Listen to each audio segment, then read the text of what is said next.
September 17th, 1942, 7:15 in the morning, the eastern bank of the Volga River in the industrial city of Stalingrad. Across the river, smoke drifted over a landscape of shattered factories and broken apartment blocks. The German Sixth Army had already driven deep into the city.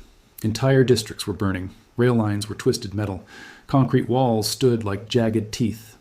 But inside those ruins, the Soviet command was preparing a different kind of defense. Not tanks, not artillery, snipers. At 7:30 in the morning, elements of the German 71st Infantry Division moved cautiously along a blasted street near the grain elevator district. The soldiers belonged to the 211th Infantry Regiment. Their orders were clear. Advance west to east through the rubble grid.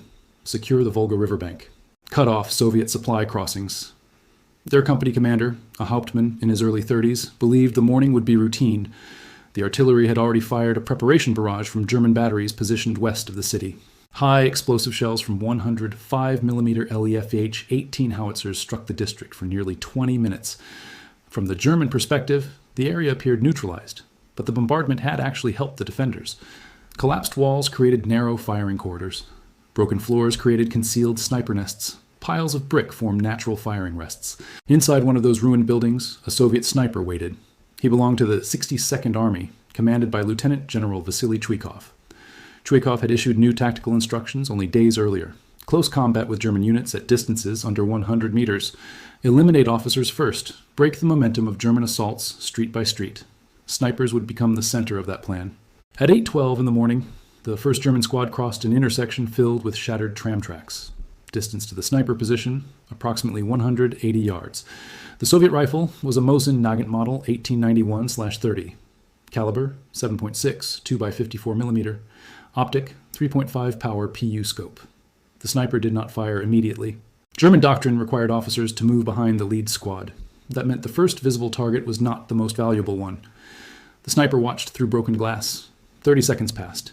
Then the company commander stepped forward to signal the advance of the next squad. The shot cracked across the ruined street. 1 round. The officer collapsed beside a burned tram car. The German formation halted instantly. That single shot had done more than remove 1 man. It froze an entire company movement. Within minutes, the German soldiers began scanning windows and rooftops. But the sniper had already shifted position. Soviet sniper doctrine required constant relocation after firing. The rifleman crawled through a collapsed stairwell and moved to a secondary firing point 30 yards away. A second German soldier exposed himself while attempting to reach the wounded officer. Another shot, another casualty. German infantry now hesitated before entering the street. That hesitation mattered far beyond this block. Every delay slowed the German advance toward the Volga, and the German command had a strict operational timetable. Field Marshal Friedrich Paulus had been ordered by Adolf Hitler to capture the city quickly. The goal was strategic. Control of Stalingrad would secure the northern flank of the German drive toward the Caucasus oil fields. It would also sever Soviet transport along the Volga River. But that plan assumed steady movement through the city. Snipers were now slowing that movement 1 street at a time. By mid-morning, German reconnaissance patrols reported a growing problem. Multiple sniper positions across factory districts, unpredictable firing angles, officers targeted first, radio operators second, machine gun crews third. Within days, German battalion commanders began recording unusually high officer casualties during urban advances. The psychological effect was immediate. German infantry units started avoiding open streets. Movement slowed to building by building clearing operations. That method consumed time the German army no longer had. Meanwhile, Soviet commanders expanded the sniper program. Training groups began operating near the Volga riverbank. Experienced riflemen were paired with spotters. Observation teams studied German movement routes. And among the snipers arriving to the city was a young woman who had already become one of the most effective marksmen in the Red Army. Her name was Lyudmila Pavlichenko. She had been transferred to the front after earlier combat success in southern Ukraine. In Stalingrad, the ruined city offered a battlefield perfectly suited to her skills. But the Germans were beginning to understand what they faced, and soon they would deploy their own counter-sniper teams. The ruins of Stalingrad were about to become a silent battlefield of precision rifles, 1 shot at a time, and the next engagement would unfold inside the shattered walls of a factory where dozens of German soldiers believed they were finally safe. They were not. October 14th, 1942, 10:20 in the morning. The northern industrial district of Stalingrad had become the most violent sector of the entire Eastern Front. The factories here were enormous. The Red October steel factory stretched across more than 3,000 yards of shattered workshops, blast furnaces, rail sidings, and machine halls. German commanders believed the factory district would finally break the Soviet defense. On this morning, the assault units of the 79th Infantry Division began their advance into the complex. The attack was supported by assault guns from the Sturmgeschütz, the 3rd battalions attached to the division. Their 75mm guns blasted holes into factory walls as German infantry squads moved behind the armored vehicles. The objective was precise: capture the Red October factory and reach the Volga River less than half a mile beyond it. If the Germans reached the river, they would sever the remaining Soviet supply crossings that kept the 62nd Army alive. Lieutenant General Vasily Chuikov understood the danger. If the factory district fell, the entire defensive line along the Volga would collapse. His solution was simple but brutal. Every building must become a fortress. Every room must contain a rifle, and every sniper must control the streets between them. Inside the factory complex, Soviet snipers had already prepared their positions. One team occupied the upper structure of a destroyed rolling mill building. Their rifles were the same weapon used by most Soviet marksmen in the city. The Mosin Nagant model 1891/30 sniper rifle. Caliber 7.6 2x54mm. The sniper lay prone behind a broken conveyor assembly that concealed the rifle barrel from the street below. Beside him, the spotter observed through field binoculars captured earlier from German troops.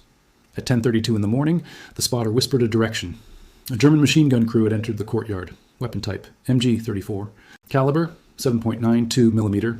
Rate of fire, up to 900 rounds per minute. If the machine gun established a firing position, it would dominate the entire courtyard approach. The sniper adjusted his aim. Distance, 210 yards.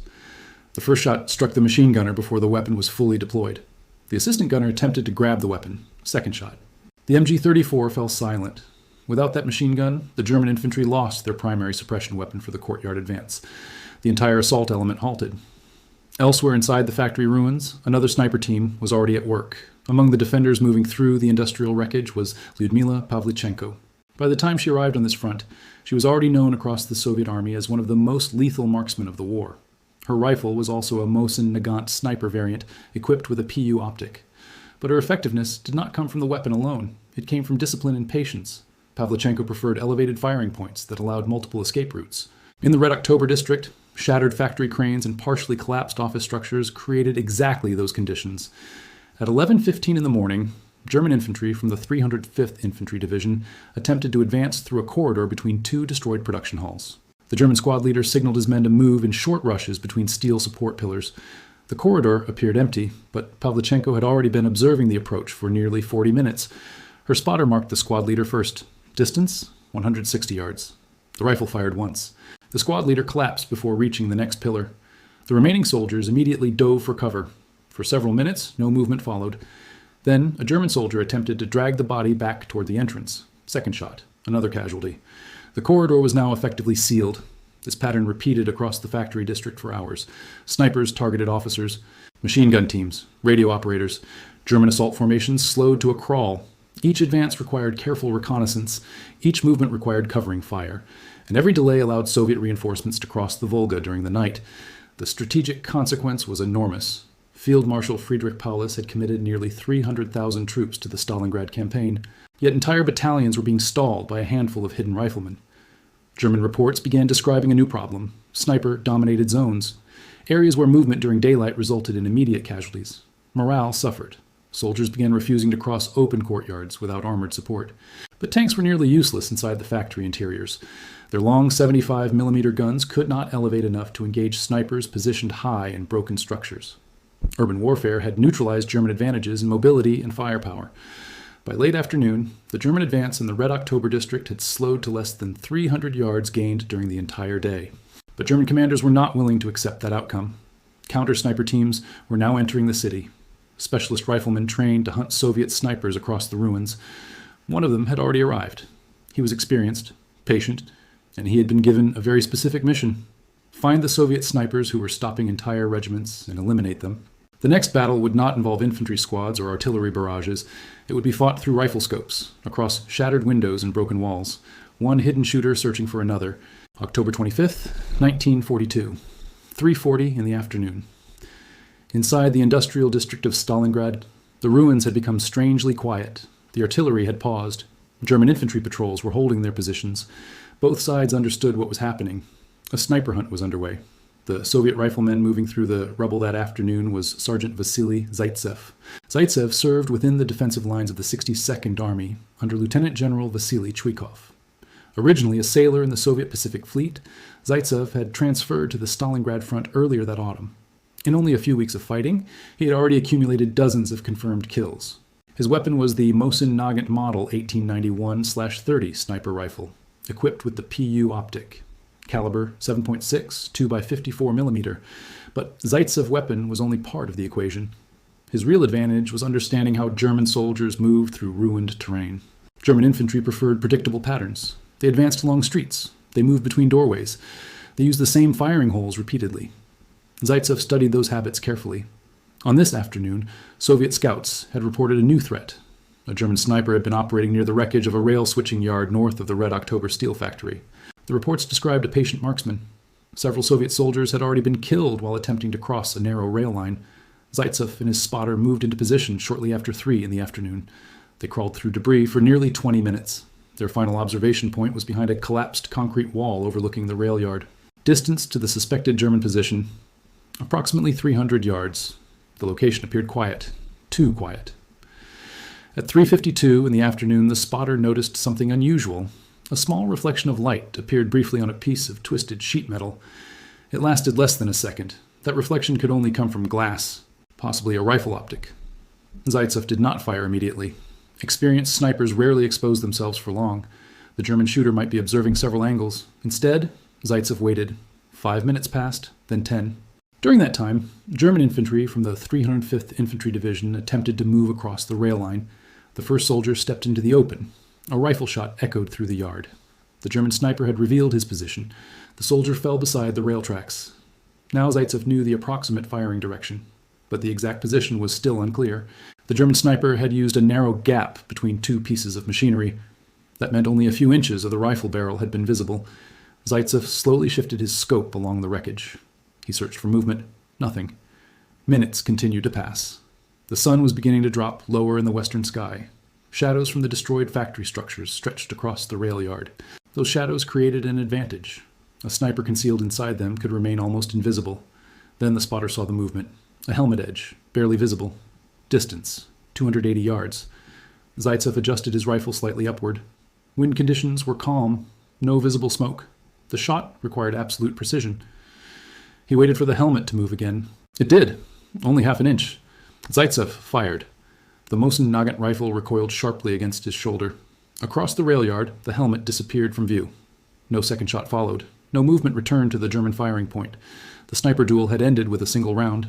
Whether that German sniper had been an experienced specialist or simply a skilled infantry marksman remains debated by historians. But the result inside the city was clear. Soviet sniper teams continued to dominate key movement routes across the Stalingrad ruins. Their effect was not measured only in casualties. It was measured in time. Every German advance slowed, every officer forced to remain behind cover, every machine gun position eliminated before it could deploy. These small moments created a larger operational effect. The German 6th Army, under Field Marshal Friedrich Paulus, had been ordered to capture Stalingrad quickly in 1942. But the battle stretched into weeks, then months. Urban combat consumed German manpower at a rate planners had never predicted. Meanwhile, Soviet forces continued reinforcing the city from the east bank of the Volga. Entire divisions crossed the river at night. Artillery and mortars followed. And while the Germans fought house to house inside the city, Soviet commanders were preparing a much larger operation outside it. In November 1942, the Red Army would launch a massive counteroffensive. The operation name was Operation Uranus. That offensive would surround the entire German 6th Army. Nearly 300,000 soldiers would become trapped inside the city they had tried to conquer. The sniper battles in the ruins did not win the war by themselves, but they slowed the German advance long enough for that larger plan to take shape. Inside the shattered streets of Stalingrad, individual riflemen had quietly altered the tempo of one of the most decisive battles of the Second World War, one carefully aimed shot at a time.